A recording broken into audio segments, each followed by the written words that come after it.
Hello everyone, welcome to the Souls RNG VFX tutorial. So today I'll be showing how to make a basic Aura VFX without the animation and the constraints. So this is a VFX pack, I'm going to link it in the description.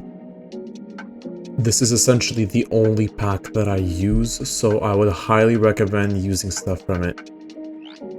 So I'm going to add a part and a particle emitter inside of it, and I'm going to show a few of the basic properties of a particle emitter. The first property we're going to have here is the color.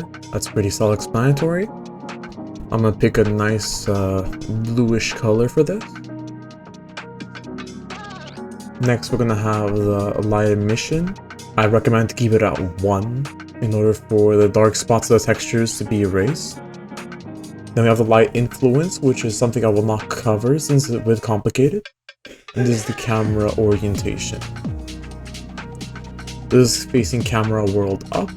It's just going to face the camera, but vertically it's going to stay like this. Next we're going to have velocity parallel. It's going to face the same way as it's moving. So as you can see here, it's moving up, so it's going to be seen from the sides, but not in the direction that it's going in. Velocity perpendicular is going to go perpendicular with the direction.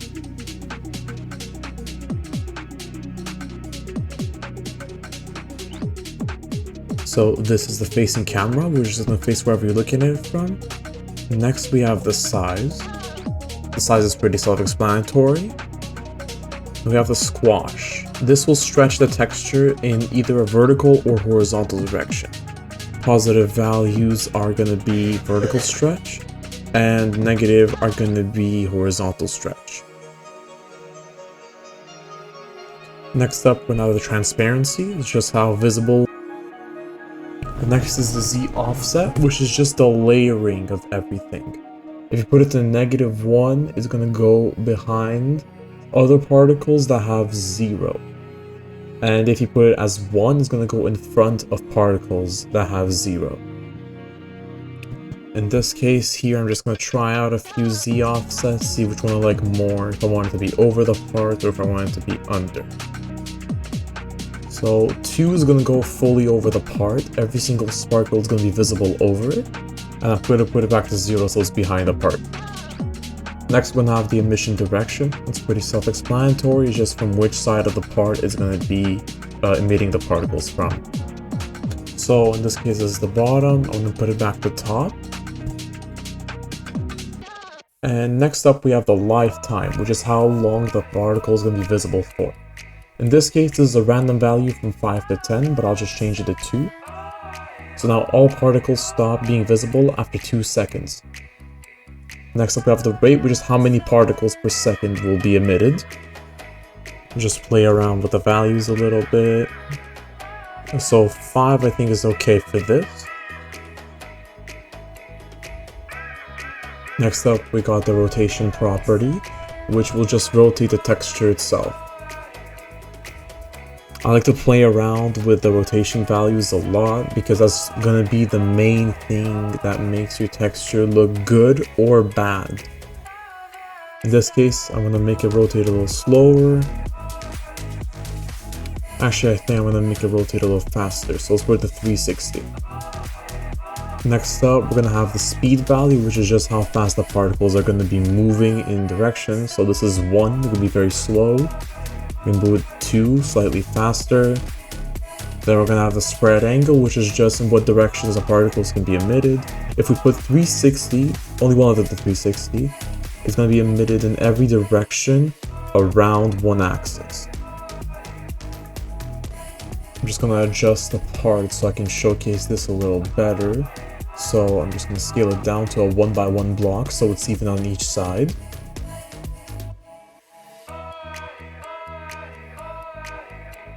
Now I can more clearly see that it's being emitted in a circle over here, and here it's not moving anywhere except one line. I can also do this for the other direction as well. You're going to see it's going to be emitting in a circle, and the other direction will not be emitting in a circle. And I can make them both 360 to make it spread all around the part. So I'm going to return it back to 0 because I want it to go in one direction.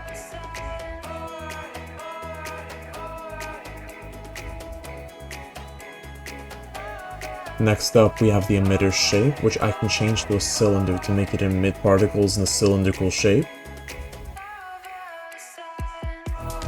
Just increase the rate here so I can make it more visible.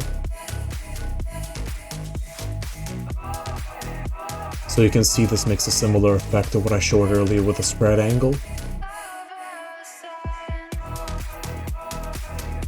The next shape we're going to have is the disc, which is going to be emitting a circular output of particles from any side you choose. So in this case we have the top side selected, but just scale up the part and make it more visible. I'm going to increase the spread of the particles to show this better.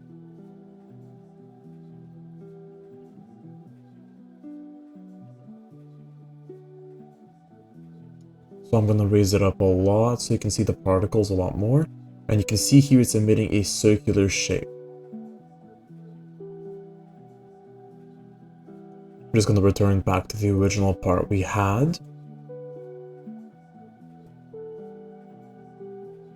The last emitter shape is going to be the sphere, which is the second most used in my opinion after the box shape. This is going to create a similar effect to having the spread angle at 360 on both axes.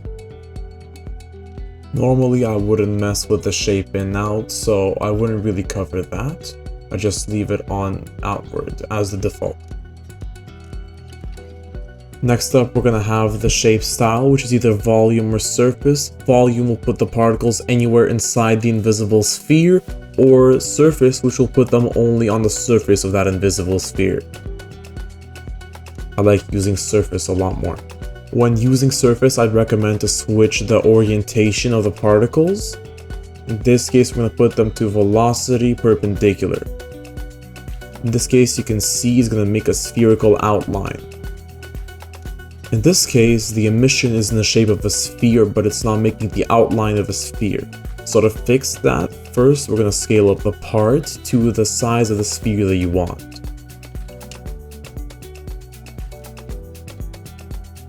Now I'm going to adjust a few properties like the lifetime and the emission.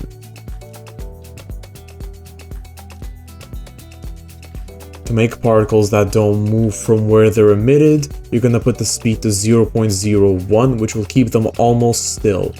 You don't notice it with your eye. So now we're going to have a really nice sphere outline in which the particles are being emitted. As for the rest of the properties, I wouldn't really touch them. The only important one is going to be locked to part. This is going to make the particles move along with your part, as you can see here. But if I uncheck it, they're going to start moving chaotically like this. I'm just going to check that back. And now it's time for me to show how to use beams. Beams are going to be the second thing I'm going to show in this video.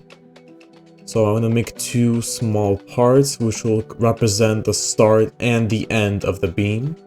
I'm going to name them start and end to show you where it's going to move from.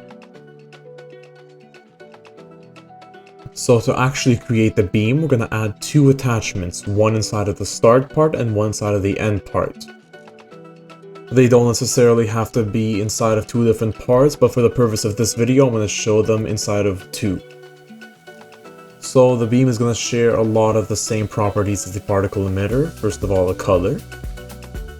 For this, I'm just going to pick a red color. And to create the actual beam, we're going to put attachment 0 as our start attachment. And then attachment 1 as our end attachment. Right now, you can't see it, but it's actually moving from the start to the end. First of all, we're going to have the light emission, just like the particle emitters.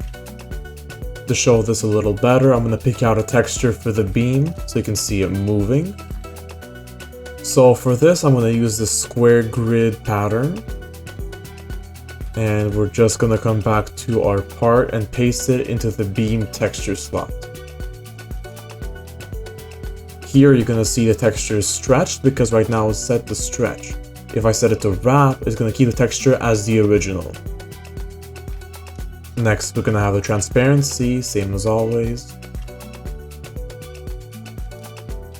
The other important one from this section is going to be texture speed. It's just going to control how fast the texture moves from the start to the end. Here it's moving really fast, so it seems like it's moving in the other direction, but it is actually moving to the right. If I set it to a lower speed, you can see it a little bit better. So here I'm probably going to set it to somewhere like 4, and you can see it's moving to the right. Here what I recommend doing is probably just messing around with the texture a little bit, seeing what's better, wrap, stretch, static. See what speed you like the best. In this case, however, I'm probably going to keep it to wrap mode. However, there's not just one way to stretch the texture, and that's using texture length. Here I can set it to something less than 1 to make it more narrow, or something wider, but here I'm going to keep it to 1. Next up, we're going to have the curve size 0 and curve size 1. Over here at the start, I messed up because the parts are supposed to be facing in a way that the curve is actually visible. So here I cut about 1 minute into the future where I realized my mistake. Here I'm about to move the part in a way that the curve is going to be visible. So if I just move this over here, you're going to see the curve a lot better. You can set the curve property different for each end. So we're going to have it set for one end right now, but if I just change curve size 0 to something else, we see I have a double curve. If I make it negative, it's going to be a curve in the same direction as the other one. Lastly, we're going to have the width, which is just going to change how wide the texture is from one end to another. I'm just going to reset the curve so you can see this a lot better. So I'm just going to mess with the Z offset a little bit. I'm going to try 1 and try 2. So in this case, I think I like it better at 0. And now I'm going to show you an example aura. So before I pull up into a time lapse, this is how you add a rig for R6. I'm going to rotate it so it faces this way. I'm just going to move it centered. So if I just drag it, it should automatically snap with the grid. Here I'm just going to delete our previous beam parts so they don't bother me while I make this. And I'm going to go ahead and add an attachment into humanoid root part. Here you can name it whatever you want, just so it's easy to recognize and know which is which. Now on to the time lapse. The reason I'm using an attachment for the particle emitter is because I want it to be in only one spot, unlike if it was inside of a part. Here I'm just going to adjust some basic properties that I showed before to make a fog that goes all around my character. If you want to make a good aura for Souls RNG, you have to learn to experiment because you're never going to get anything right first try. Now I've slowed the video back down to show something important, which is something called a number sequence. What this allows me to do is to make a sort of transition for any property that I want. In this case, I'm going to change the transparency to go from 0 to 1 throughout the entire time that the particle is visible. And you can already see it here taking effect. Now the particles that are the most outwards are going to be fading out. I'm going to be making a lot of these adjustments throughout the entire aura creation process. I think this is good enough for fog, so now I'm going to move on to a different part of the aura here. And that's going to be the circle under the player. And what I'm going to do in this case is I'm going to move the attachment to right below the player's legs. Now I'm going to adjust some basic properties like size and the speed to make it flat to the ground.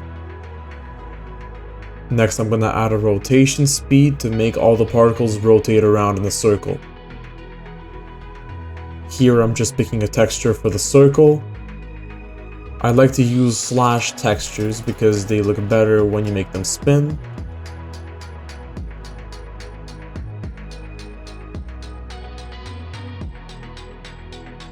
Now I'm going to use some more number sequences in order to automate the size and transparency of all of this.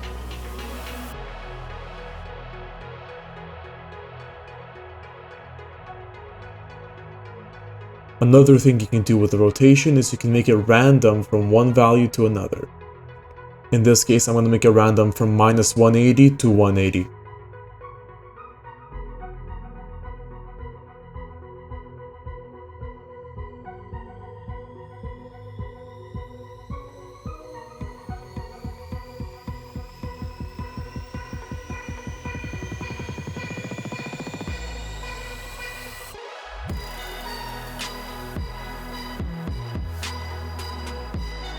For the next part of the aura, I'm going to add some particles rising from the ground. For this, I'm going to use a part that I'm going to make invisible and then make it emit particles from its top surface.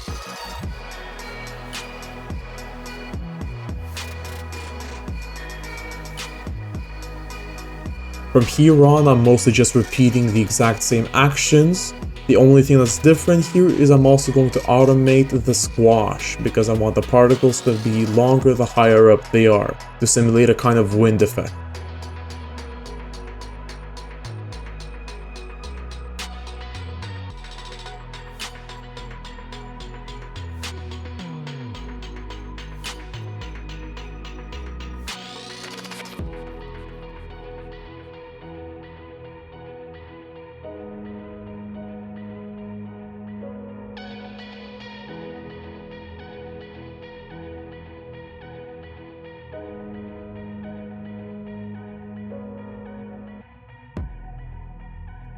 Finally, here I'm going to add a beam that's going to go from the bottom to the top.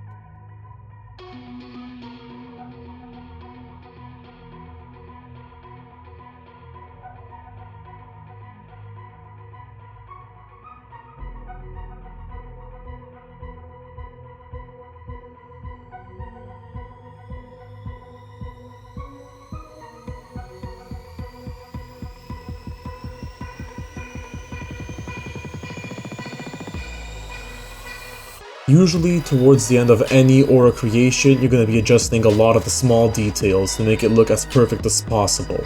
So the next few minutes are just going to be me adjusting the little things.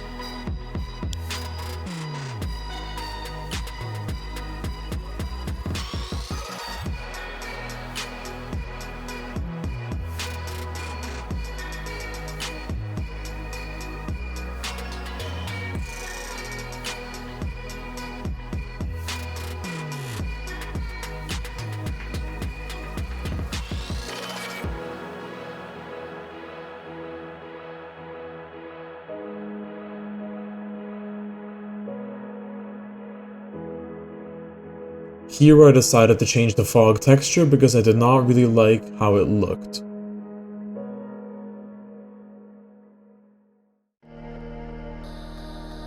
Another thing you can add to make your aura look even better is a point light.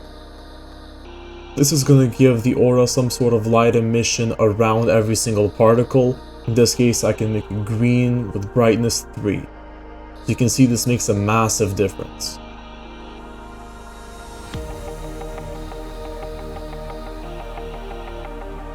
Here I'm just adjusting the part that emits the particles.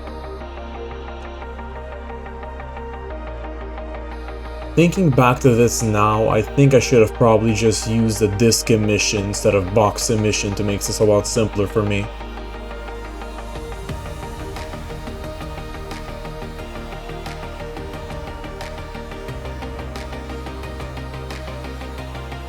And this here is going to be the final aura result. This is a very simple one, it didn't take very long to make, but this is an example of what you can do. Finally, good luck on your creations.